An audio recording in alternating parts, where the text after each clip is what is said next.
व्यासपीठावर उपस्थित आपले प्रमुख पाहुणे, आपले संसद रत्न खासदार डॉक्टर अमोल कोल्हे, आदरणीय चेतनंद महाराज पुणेकर, आदरणीय डॉक्टर गणपत बाबा डोंगरे, आसिफजी महालदार, वल्लभ शेळके सर आणि स्नेहलताई, आदरणीय गणपतराव फलोडे साहेब आणि सर्वच अनेक मान्यवर, बाळासाहेब खिदरे आपण आहेत, आपल्या गावातले बरेचसे मान्यवर आहेत. मी आता वेळेत घालवत नाही. आणि ज्यांच्यासाठी आपण इथं जमलेलो आहोत ते आदरणीय जी.के. आवटी, पत्रकार बंधू आणि बहिणी. बेनके परिवार आणि जी.के. सरांचं नातं खूप पूर्वीपासूनच आहे. वल्लभशेठ बेनके साहेब जेव्हा या परिसरामध्ये एकदा 85 का 90च्या दरम्यान प्रचाराला आले होते, तेव्हा तुम्ही झाडावर झेंडा बांधत होते. कुठल्या साली? 89. आणि आपल्या पक्षाचा झेंडा झाडावर जाऊन कोण बांधते? तर त्यांनी आवाज दिला आणि त्यांनी बघितलं, म्हणजे गोपाळा खाली. तेव्हापासून राष्ट्रवादी काँग्रेस पक्ष, म्हणजे तेव्हाचे एस काँग्रेस असेल, शरद पवार, अजित पवार, वल्लभशेठ बेनके यांच्यावर नित्यांत प्रेम करणारे सर जी.के. सरांनी शरदचंद्र पुरस्कार वल्लभशेठ बेनके साहेबांना दिला. एक परंपरा आहे आपल्या गावची. बेनके साहेबांकडे आल्यानंतर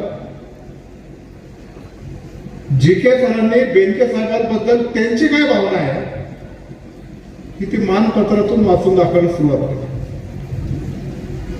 अर्ध मानपत्र वाचलं आणि बेनके साहेबांनी म्हटले, अरे मी गेल्यावर हे मानपत्र वाचून दाखव.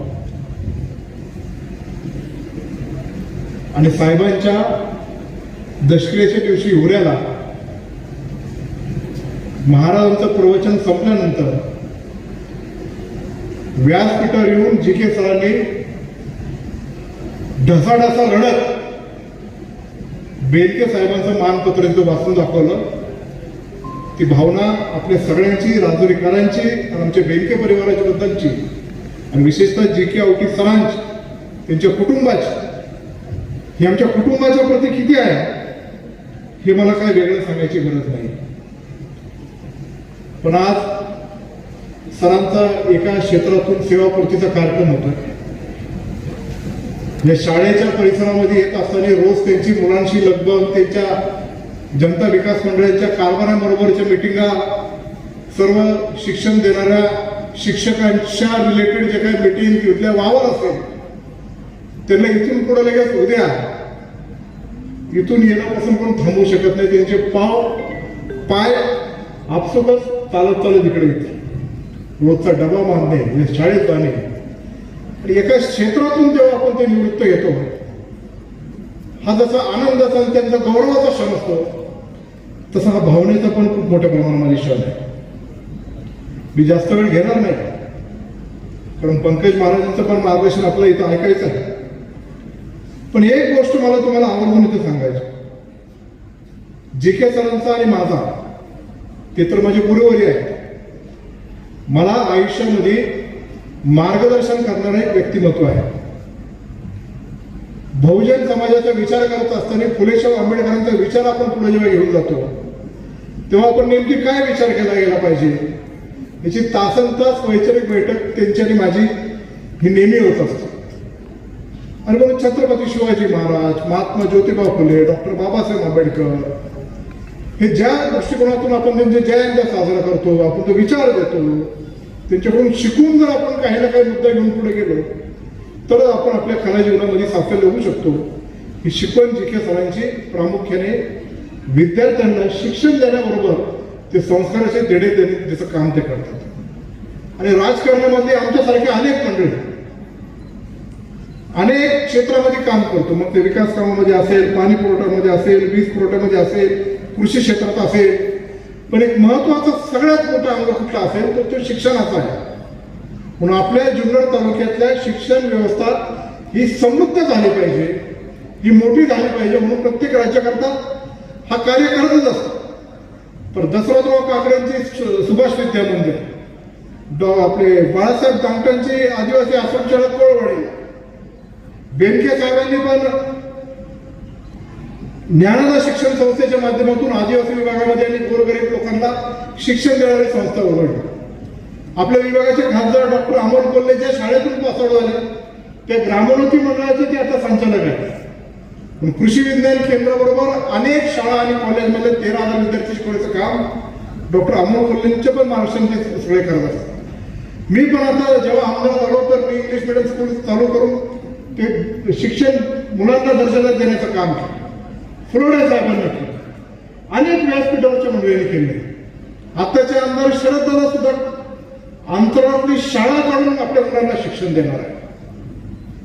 अंतराळातली शाळा म्हणजे अंतराळातला अभ्यास करणारी जमिनीवरची शाळा. म्हणून शिक्षण क्षेत्र जे आहे आपल्या तालुक्याच्या दृष्टिकोनातून राजकारणात जरी वेगवेगळे लोक असले तरी शिक्षणाला प्राधान्य देणारे आपल्या तालुक्याचे सगळे नेतृत्व आहे आणि त्यातून पुढे जाणारे आपण सर्व मंडळी आहोत. एक गोष्ट मला माझ्या निवडणुकीच्या पराभवानंतर विशेषतः राष्ट्रवादी काँग्रेस पक्षामध्ये जेव्हा स्थित्यंतर झाली तेव्हा कुठं जायचं हा माझ्या मनामध्ये जेव्हा विचार होता तेव्हा जी.के. ऑफिसर मला ठाणकावून सांगायचे की तू अजितदादावरच राहिला पाहिजे.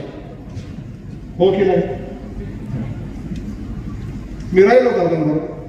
ठीक आहे, स्थित्यंतर घडली, पक्षाची पाठापूट झाली, त्यातून निकालामध्ये आपण पाहिलेलं. पण अजितदादासारखा नेता हा आपल्या महाराष्ट्राला लाभला. आता ते आपल्यामध्ये नाही, पण आता पुढे वहिनींच्या मार्गदर्शनाखाली आम्ही राष्ट्रवादी काँग्रेस पक्षामध्ये काम करतोय. एक समाधान माझ्या मनामध्ये, कारण प्रगतीच्या मार्गाने पुढे जाणारे आम्ही सगळे मंडळी आहे. पण पराभव झाल्यानंतर त्याचे अनालिसिस करून जिथं जिथं जे ज्या गोष्टी घडल्या असतील त्याचं आम्ही बारकाईने जेव्हा निरीक्षण करत होतो तेव्हा जी.के. सरांनी एक गोष्ट मला आवर्जून सांगितली, तुम्ही आता माणसं पारखायचं बंद करा. माणसं जर पारखत बसली तर कुणीच आपल्यावर राहणार नाही. त्यांना समजून घ्या. जर माणसं समजून घेतली तर सगळी लोक तुमच्या मागे परत येतील.